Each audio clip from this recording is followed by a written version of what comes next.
আগের মতো আর নিয়মিত অভিনয়ে দেখা যায় না রিসি সোলাইমানকে। সংসারে ব্যস্ত হয়ে পড়েছেন তিনি। তবে এবার নতুন ব্যস্ততায় যোগ দিতে যাচ্ছেন রিচি।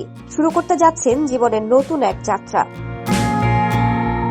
রাজধানীর উত্তরার রবীন্দ্র সরণিতে ইন্টারনাল বিউটি লাউঞ্জ নামে একটি বিউটি সেলুনের যাত্রা শুরু করতে যাচ্ছেন রিচি। মূলত এই বিউটি সেলুনের প্ল্যানটা তার নিজের। বেশ কিছুদিন ধরেই এর সব ধরনের কাজ নিয়ে ভীষণ ব্যস্ত ছিলেন রিসি সোলাইমান।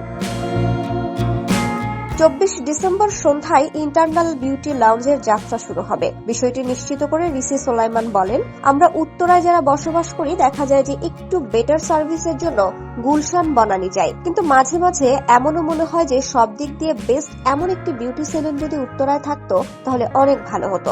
এমন ভাবনা থেকে আসলে একটা সময় আমি নিজেই উদ্যোগী হয়ে উঠি, দেখি কিছু করতে পারি কিনা। সিনথিয়ার সঙ্গে এ বিষয়ে কথা বলে চূড়ান্ত হলো সবকিছু।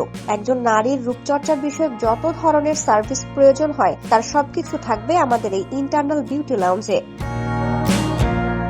রিচিকে সামনে দেখা যাবে ইমরাউল রাফাতের পরিচালনায় একটি নাটকে। এতে রিচির সঙ্গে অভিনয় করবেন এই প্রজন্মের অভিনেত্রী তাসনিয়া ফারিন। নাটকের নাম এখনো ঠিক হয়নি, শিগগিরই এর শুটিং শুরু হবে বলে জানান এই অভিনেত্রী।